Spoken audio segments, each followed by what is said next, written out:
Olá, tudo bem? Boa tarde, bom dia, boa noite para todos que estiveram nos assistindo.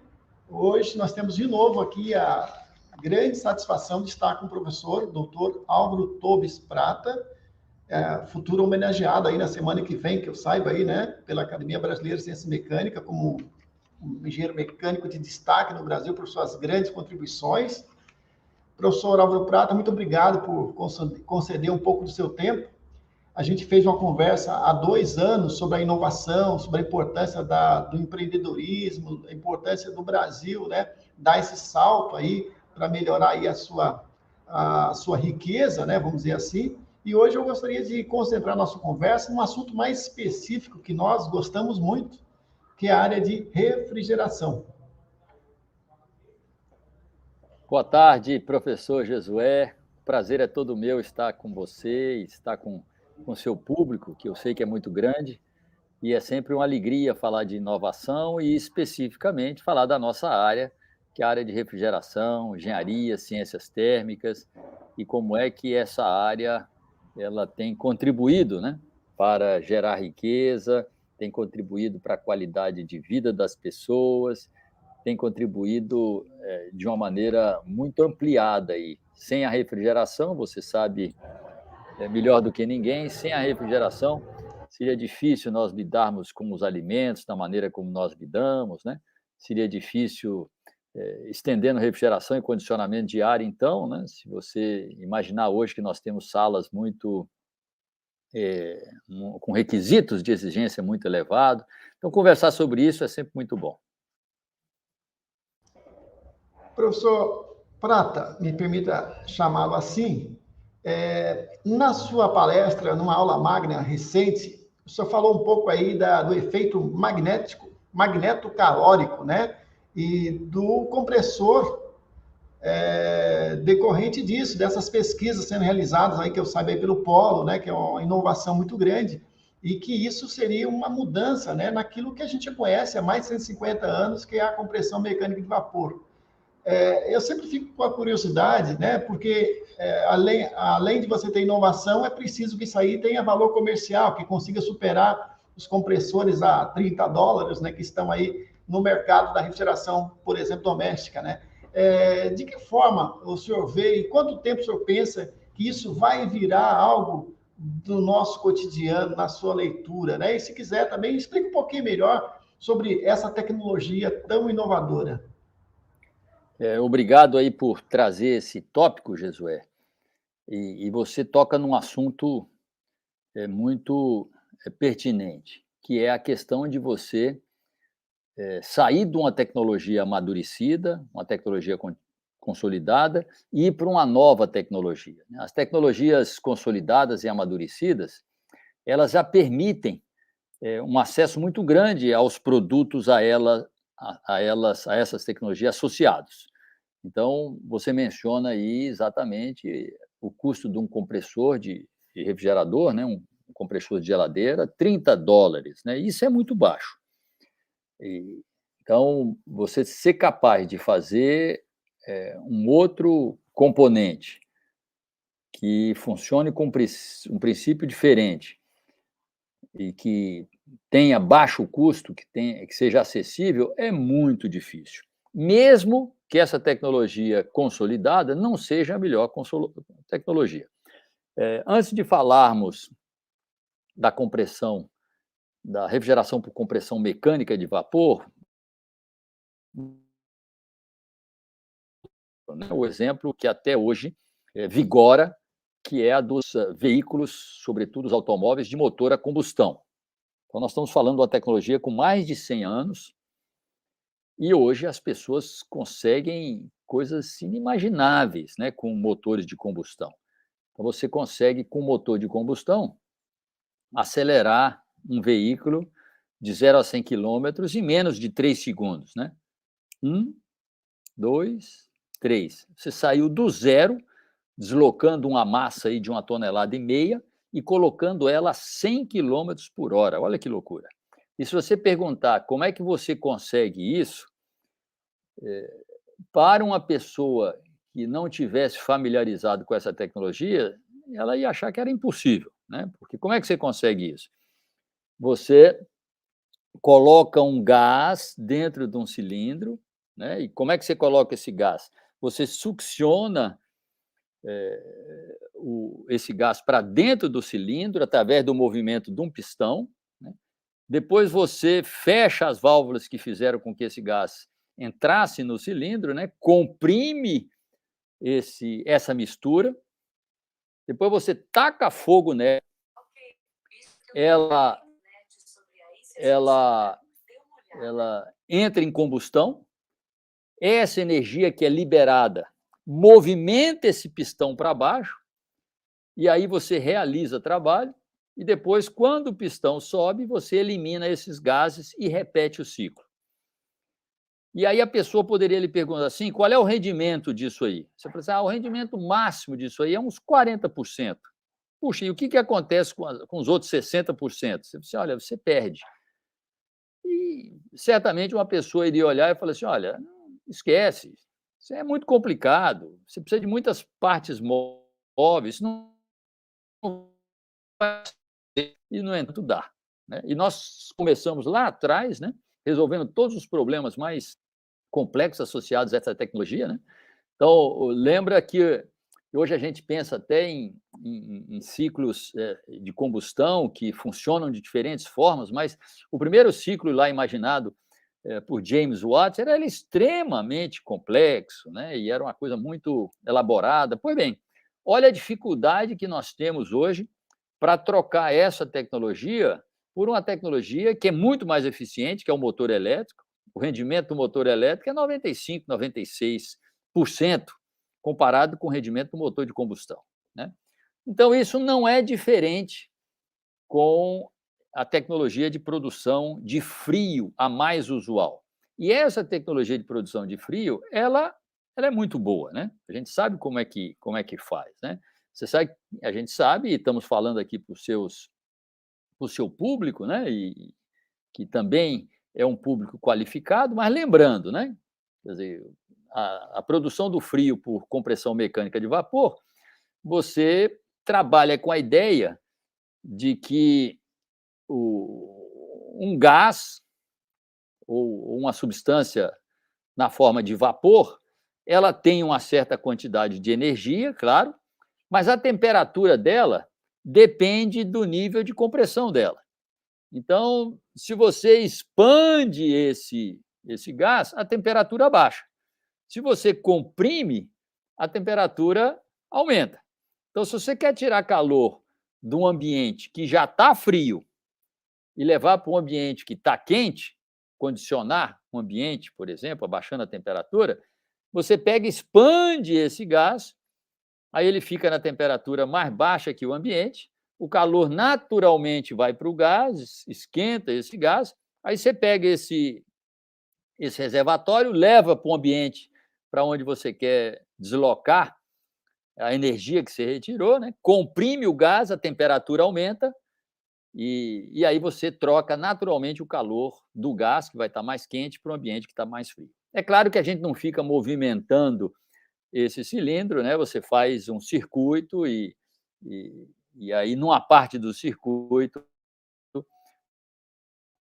numa temperatura mais alta, porque está comprimido, numa outra parte ele está na temperatura mais baixa, porque ele sofreu o processo de expansão. Então, esse mecanismo, esse ciclo, esse conjunto de processos, ele é muito bom.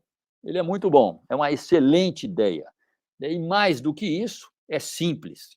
E mais do que isso, já foi muito testada, está aí sendo utilizada há mais de 100 anos, né? Então, por isso que você consegue fazer uma máquina como um compressor, que é hermético, você não precisa dar manutenção, você instala ele, e ele vai funcionar durante 15 anos ininterruptamente, você não vai precisar se preocupar com ele, e você compra isso aí por $30. Então, olha que beleza, difícil você combater isso aí. O que acontece é que nós nos tornamos mais exigentes, né? Você ainda quer um rendimento maior, você ainda quer uma eficiência maior. Quer dizer, sofisticar esse sistema exigem uma série de providências, fluidos refrigerantes. Num determinado tempo, nós trabalhávamos com um tipo de fluido, mudamos para fluidos mais amigáveis, né? E agora surgem novas tecnologias que nós temos explorado. Então, nós sabemos que há várias formas de você variar a temperatura de um material.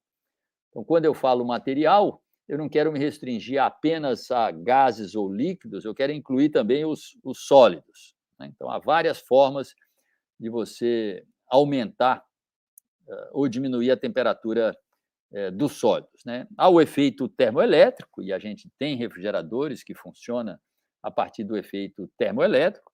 Tem uma série de limitações, mas a gente consegue fazer refrigeradores de pequeno porte que funcionam com efeito termoelétrico. E, mais recentemente, o Polo, o nosso laboratório aqui de pesquisa em refrigeração e termofísica da Universidade Federal de Santa Catarina, tem trabalhado com a refrigeração magnetocalórica. Olha que beleza. O crédito de todo esse trabalho e quem está à frente disso e que tem feito belos avanços nessa área é o professor Jader Barbosa e o doutor Jaime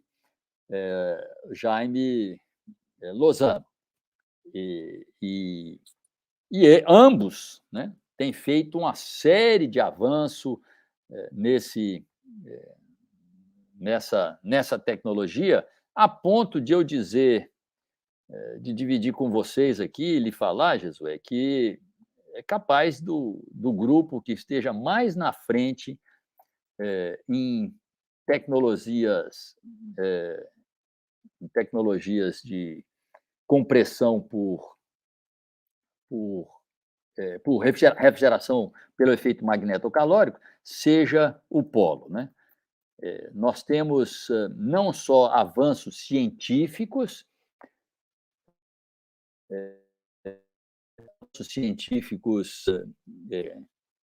revolucionários, né? Descobertas e avanços, mas mais do que isso, né? Nós estamos sendo capazes de construir protótipos, e já fizemos alguns protótipos. Então, quem tem curiosidade de ver como isso funciona, visita o Polo e visita algumas das nossas máquinas, que são muito eficientes. Em que consiste a refrigeração usando o efeito magnetocalórico? O gás, ele varia a sua temperatura se nós comprimimos e se nós expandimos. Então, para produzir frio, ou para produzir calor também, né, num processo que você queira aquecer um ambiente que naturalmente estaria frio, né, você sempre precisa ter essa característica, né? A substância, você tem que ser capaz de variar a temperatura da substância, né? Então, o gás, nós vimos que você pode comprimir, pode expandir, ele pode aquecer e pode esfriar. Os materiais que reagem bem a efeitos magnetocalóricos, como é que a temperatura deles varia? A temperatura deles varia quando você submete esses materiais a um campo magnético. Então, você submete ele a um campo magnético e depois retira esse campo magnético. E, com isso, a temperatura varia. Então, se você trabalhar essa ideia, então você faz uma máquina giratória e a hora o campo magnético está aquecendo, outra hora está esfriando esse material. Você pode passar fluidos refrigerantes na hora que ele está quente, na hora que ele está frio, e com isso aproveitar esse circuito para produzir frio ou produzir calor. Qual é a dificuldade que tem associado a esse efeito? É que, em geral, você precisa de campos magnéticos intensos para variar a temperatura de uma pequena quantidade. Então, você conhecer a termodinâmica de materiais sólidos para entender isso, para trabalhar que tipo de material você vai utilizar, é um desafio. E, recentemente, não há muito tempo, as pessoas descobriram os efeitos magnetocalóricos gigantes, que alguns materiais apresentavam grandes variações de temperatura quando você submetia eles a campos magnéticos.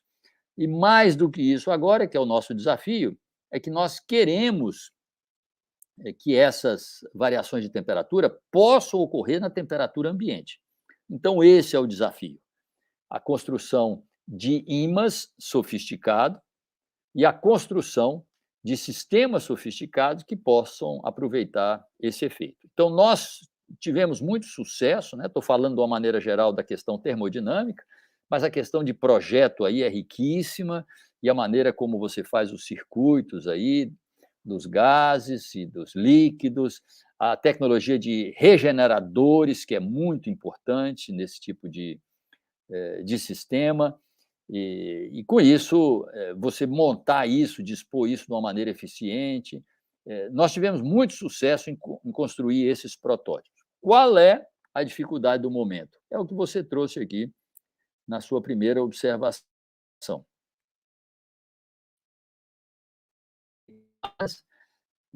Os nossos sistemas ainda são caros e ainda são pesados, além de grandes, né? Ímãs, por suas próprias características, né, são elementos pesados. Então, nosso desafio está sendo em tornar esses sistemas menores, tornar esses sistemas mais leves e tornar esses sistemas mais baratos. Mas aí, historicamente, quando você olha no passado, sempre foi assim, né? Então, os primeiros automóveis, nós demos exemplo de motor de combustão aqui, né? Na época lá do Benz, né? E ele construía os primeiros automóveis, né? O pessoal andava 100 metros e o carro parava, quebrava, era uma complicação danada, fervia o motor, né? E a tecnologia, de uma maneira geral, é assim, e quanto mais disruptiva for a tecnologia, mais desafiadores são essas questões que nós trouxemos aqui. Professor Prata, deixar o senhor tomar uma aguinha, e eu coloquei aqui no banner os trabalhos premiados aí do polo da UFSC, né? Eu sempre que posso eu visito, e eu sempre sou muito curioso e acompanho as pesquisas, deixo bem claro aí que tenho muito orgulho de ter sido aí monitor do professor Álvaro Prata aí na época da minha graduação, e na época que o NRVA, né, era um pequeno laboratório, a gente trabalhava ali no laboratório da Pirelli, ali, que fazia estudos sobre o calor dissipado por cabos elétricos, né, para a Pirelli. Eu me lembro disso na década de 90, né? Então, começou-se ali bem de maneira modesta, né? E hoje tem aí o Polo, é um dos laboratórios de pesquisa em refrigeração mais importantes do mundo. O pessoal pode falar, está exagerando, né? O professor Joaquim Manuel Gonçalves, nosso querido colega, que vai assistir também depois dessa apresentação, ele fez um pós-doc lá em Karlsruhe, na Alemanha, sul da Alemanha. Eu visitei, tive a oportunidade de visitar lá no KIT, olha, né? Que beleza. E lá não chega nem aos pés, eu digo assim, está muito aquém, muito mais acanhado em relação ao polo. Às vezes a gente acha que por estar no Brasil, aquilo não é padrão internacional. Mas o pessoal se esquece, né, que a empresa brasileira de compressores, que começou em Joinville na década de 70, também se tornou o que se tornou também com o apoio e com a parceria com a UFSC, né? E que se tornou aí a maior empresa do mundo na área de compressores, né? Então, eu acredito muito nessa parceria das instituições públicas com privadas no processo de desenvolvimento e melhoria dos sistemas, né? E da eficiência. Então, quantos trabalhos, mesmo que eu não tenha participado tão ativamente, mas eu acompanhei ao longo desses 30 anos de experiência, de formado, né? Acompanhei muitos trabalhos, acompanhei colegas que trabalhavam no IFSC, no Cefet, Escola Técnica, e eram orientados, etc. e tal, né?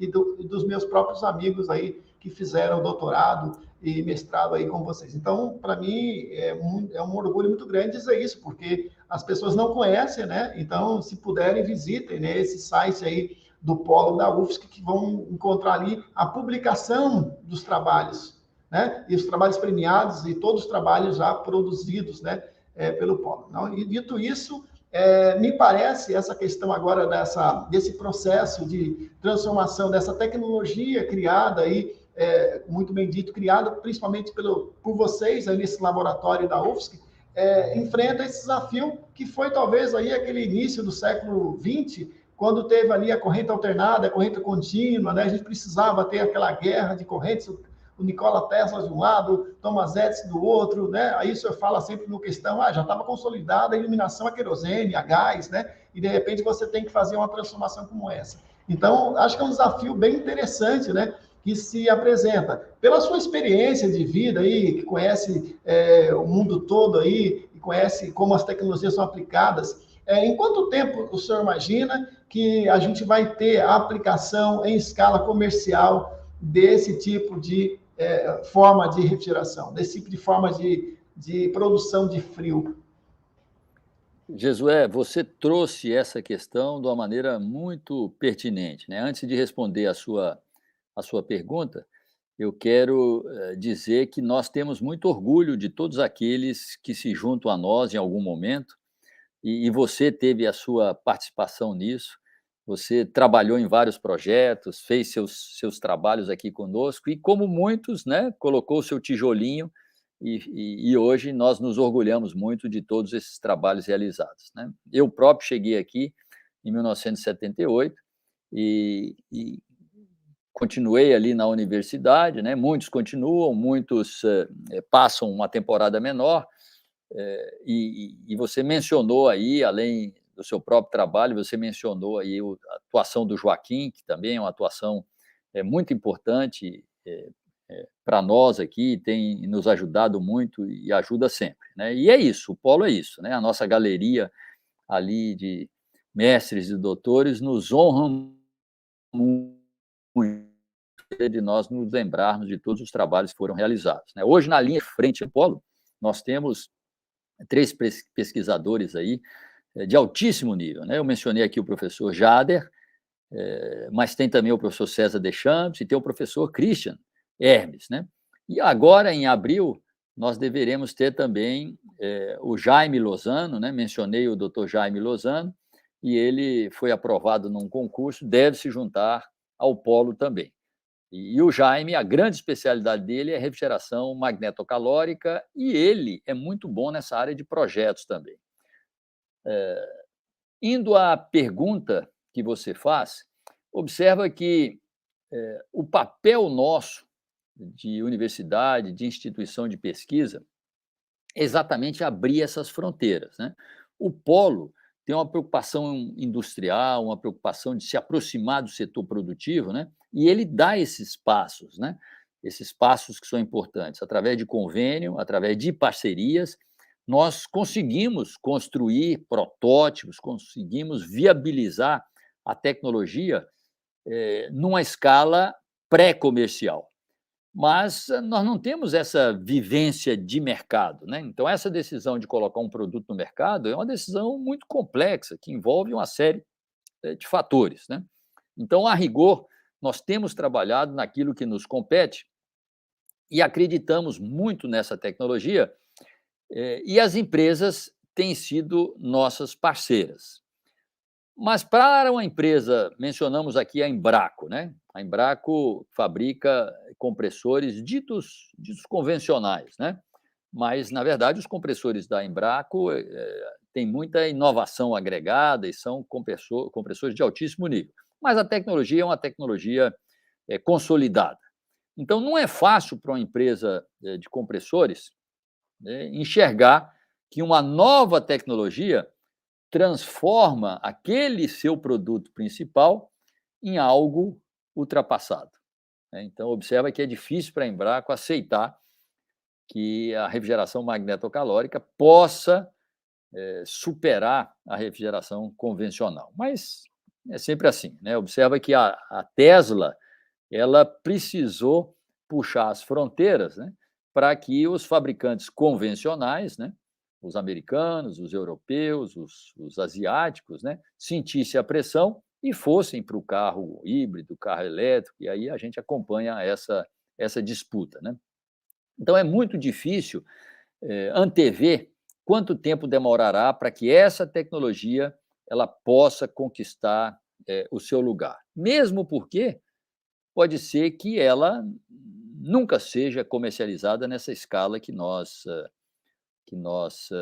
antevemos, né? Mas o papel de puxar a fronteira do conhecimento em direções que não foram exploradas em caminhos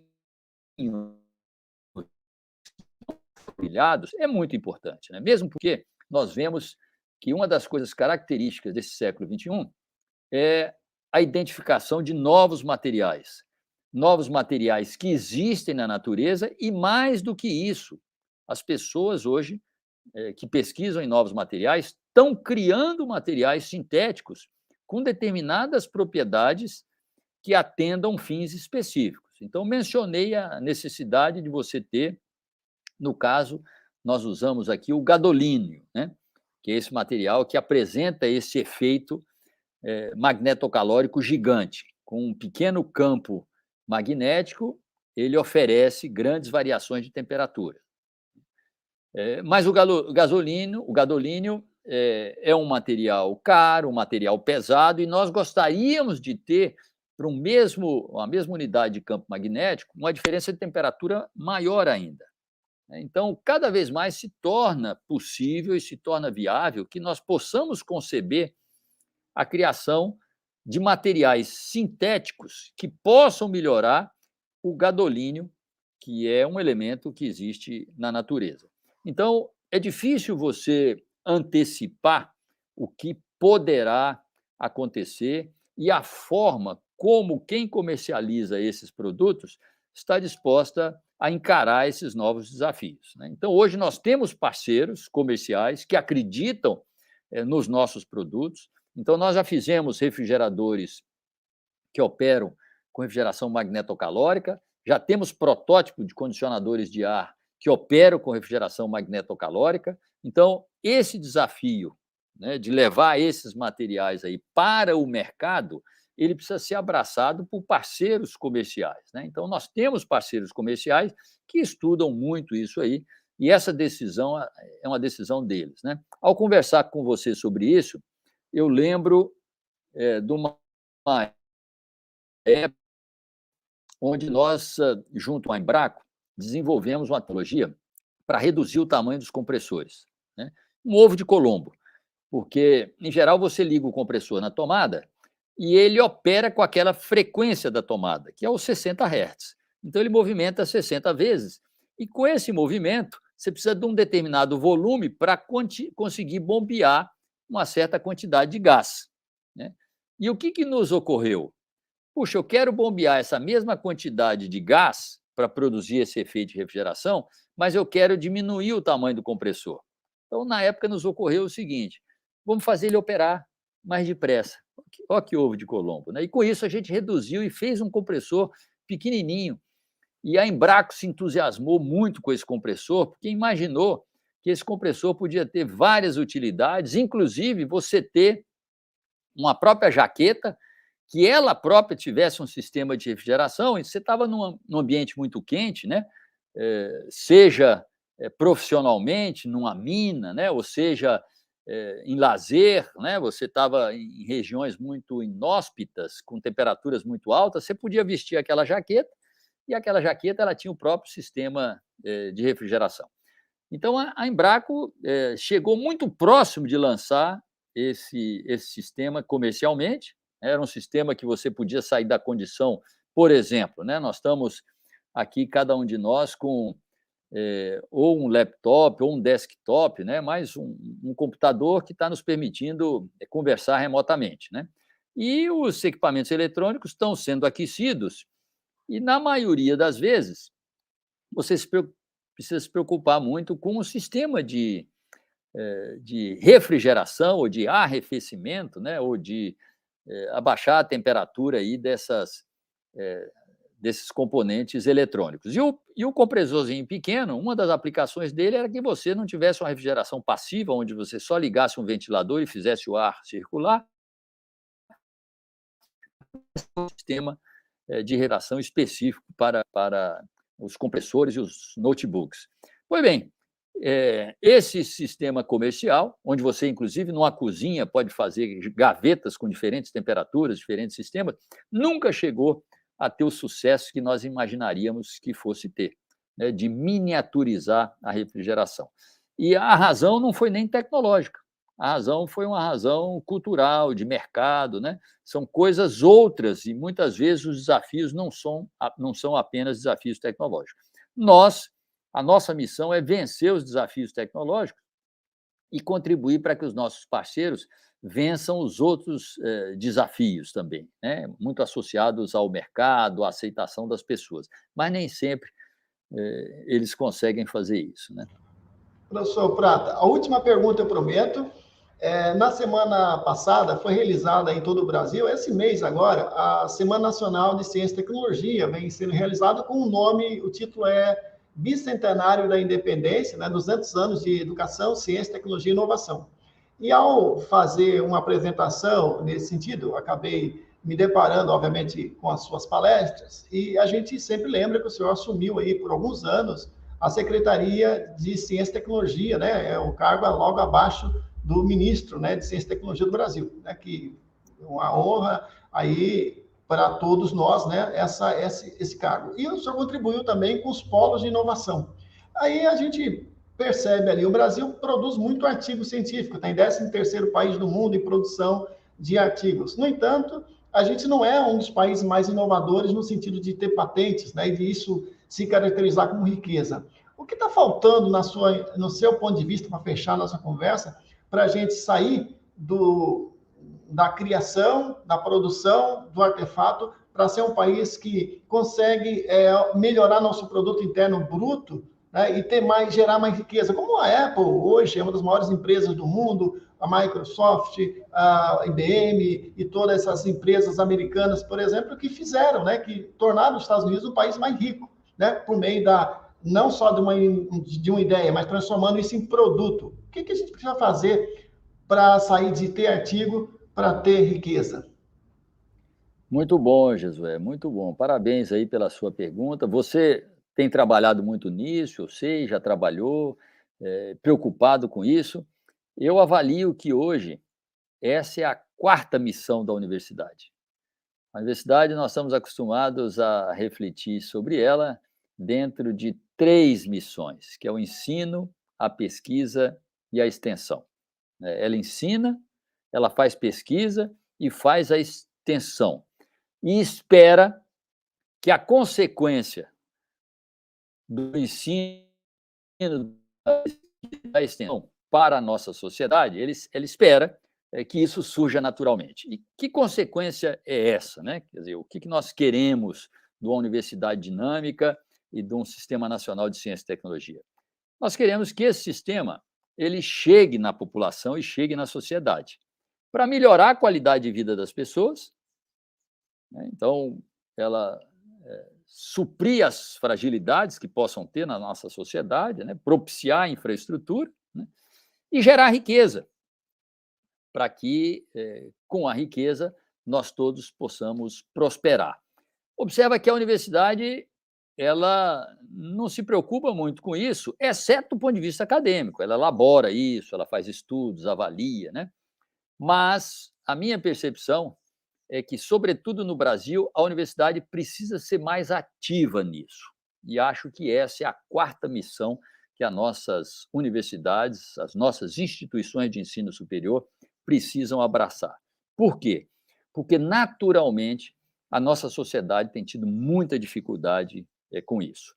Você observa que nós recém vivemos uma campanha presidencial, uma campanha intensa, onde nós tínhamos o Brasil muito dividido entre 2 correntes, mas essas divisões não apareceram por diferentes pensamentos em relação à geração de riqueza, em relação a como desenvolver a ciência, a tecnologia, a inovação. Aliás, esses assuntos não foram abordados.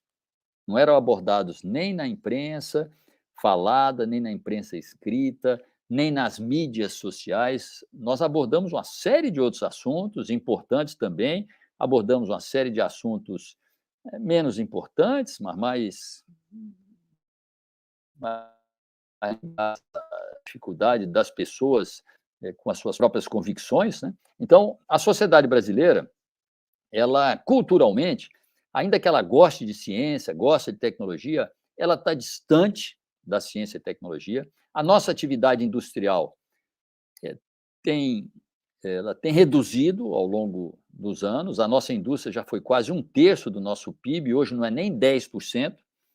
A nossa agricultura e pecuária gosta muito de tecnologia, faz muita tecnologia. Não é à toa que hoje 1/3 do nosso PIB está relacionado com a agricultura e com a pecuária, né?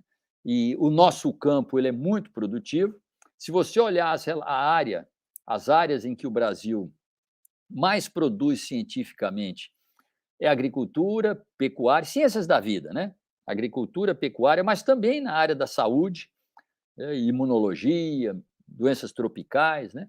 Nas engenharias, nas áreas técnicas, nas áreas científicas, né? O Brasil não se destaca nas engenharias, ainda que tenhamos química e físicas fortes, elas também não se destacam. Se você olha países nas mesmas condições que o Brasil, países que são similares ao Brasil, se você olha o que acontece com a Coreia, se você olha o que acontece com a Rússia, se você olha o que acontece com o Canadá, as ciências exatas e as áreas tecnológicas, elas merecem um destaque diferente do destaque que nós merecemos, né, que nós alcançamos aí pela nossa produtividade. Então, o que nós vemos é que as políticas públicas têm dificuldade de levar à sociedade esse viés científico e tecnológico. Eu penso que as universidades devem trazer para si parte dessa responsabilidade. E estamos fazendo isso, né? Nós acompanhamos e a gente conversa com entusiasmo sobre isso, que cada vez mais nós temos empresas emergentes, né, as ditas startups, sendo criadas, né? Nós aqui estamos no estado de Santa Catarina, que é um estado muito inovador. Nós estamos na região metropolitana aqui da Grande Florianópolis, que deixou de ser uma cidade turística e de serviços somente para ser uma cidade de inovação, uma cidade de novas tecnologias, dado o papel das nossas instituições. Então, penso que o que você fala é verdade, acredito que nós possamos fazer essa transformação e acredito que as universidades têm um grande papel nisso. Nós temos que abrir mais as nossas portas, nós temos que aceitar um convívio maior com a indústria, nós temos que estimular os nossos alunos, sobretudo, para que eles montem as suas próprias empresas, nós temos que apoiá-los nessas iniciativas para que eles sejam esses empreendedores que vão fazer essa diferença que nós queremos que faça.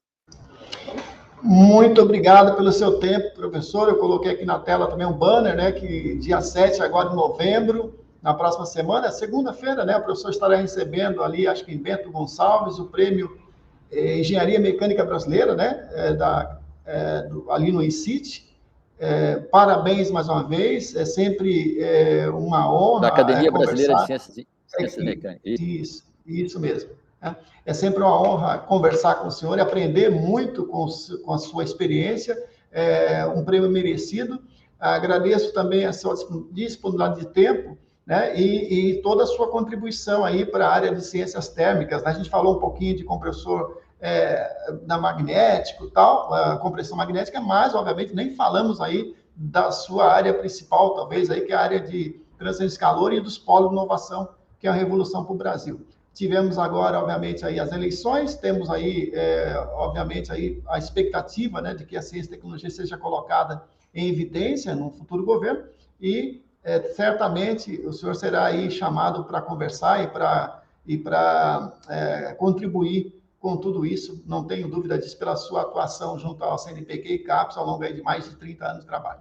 Muito obrigado, fique bem aí, fique com saúde, tá? E até uma próxima oportunidade aí, quem sabe a gente aí possa falar um pouquinho mais das aplicações, por exemplo, e do sucesso dos polos de inovação que hoje aí foram semeados Brasil afora, tanto pelos Senais quanto nos institutos federais, né? Muito obrigado. Eu que agradeço, Jesué, muito obrigado pela oportunidade de estar aqui com você. Parabéns. Saiba que temos uma admiração muito grande pelo seu trabalho e temos uma relação afetiva e pessoal grande e fico muito contente de participar dessa conversa com você. Um abraço.